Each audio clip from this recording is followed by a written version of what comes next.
It was my second week in the old mansion, a sprawling relic of the past that I had foolishly agreed to house sit for the summer. The owner, Mr. Wainwright, was a stern and quiet man, well into his 70s.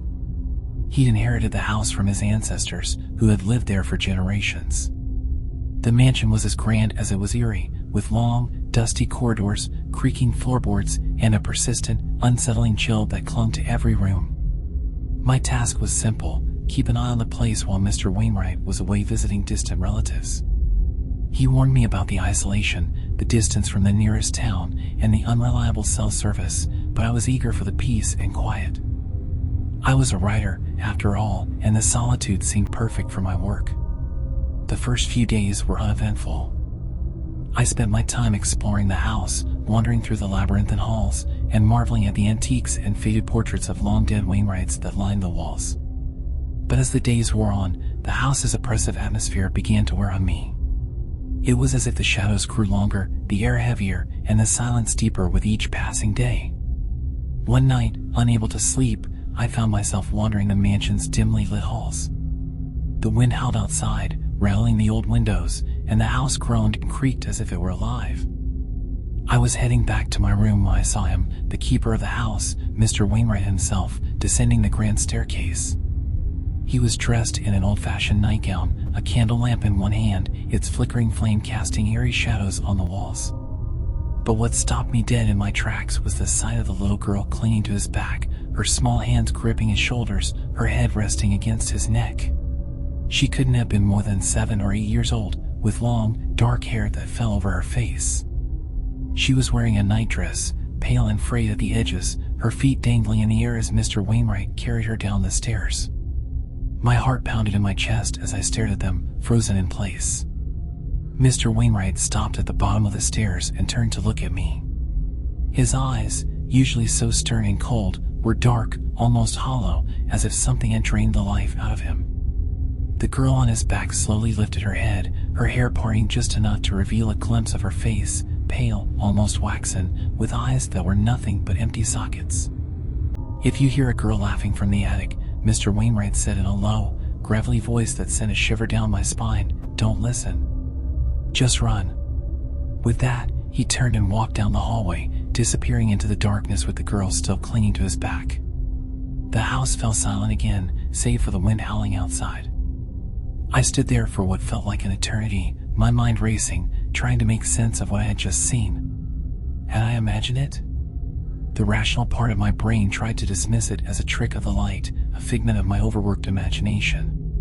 But deep down, I knew better. There was something wrong with this house, something I couldn't explain. I forced myself to move, to go back to my room and lock the door behind me. I sat on the edge of the bed, my heart still racing, replaying the scene over and over in my mind. Mr. Wainwright's words echoed in my ears, "Don't listen. Just run." Sleep was impossible. Every creak, every groan of the old house set my nerves on edge. I kept glancing at the door, half expecting it to burst open at any moment. The hours dragged on, the night feeling endless. I kept my eyes on the door, praying for dawn to break. But then I heard it, a faint, high-pitched giggle coming from above. My blood ran cold as I realized it was coming from the attic. The sound was distant at first, almost like the wind playing tricks on my ears. But as I strained to listen, it grew louder, more distinct, a child's laughter, sweet and innocent, echoing through the walls. I froze, my mind screaming at me to do as Mr. Wainwright had warned, "Don't listen, just run." But I was rooted to the spot, unable to move, unable to tear my ears away from the sound. The laughter grew closer, as if the girl was descending the stairs toward my room. My heart pounded in my chest, fear gripping me like a vice. "Run!" My mind screamed, but my body wouldn't obey. The laughter was right outside my door now, and then it stopped. The silence that followed was more terrifying than the laughter. I held my breath, every muscle in my body tensed, waiting for something, anything, to happen.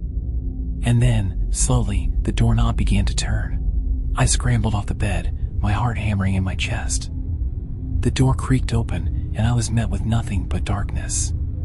The hallway outside was pitch black, the only sound my own ragged breathing.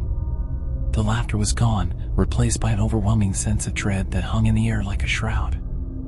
I took a hesitant step toward the door, my mind racing. This isn't real, I tried to convince myself, but I knew deep down that it was. I needed to get out of this house. I grabbed my bag and stuffed in a few essentials, my hands shaking. The house felt like it was closing in on me, the walls pressing closer, the shadows deeper. I had to get to the front door, get out of here before whatever was in this house found me.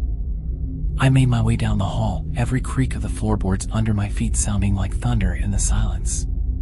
The staircase loomed ahead, its steps vanishing into the darkness below. I hesitated, glancing back toward the attic, half expecting to see the girl standing there, watching me with those empty eyes. But there was nothing. Just darkness and silence. I forced myself to move, descending the stairs as quickly and quietly as I could. My heart was racing, my pulse pounding in my ears. The front door was just ahead, my escape within reach. But as I reached for the doorknob, I heard it again, the laughter, coming from behind me, closer than before. I turned, my heart stopping in my chest. The little girl was standing at the top of the stairs, her hair hanging over her face, her head tilted to the side as she stared down at me.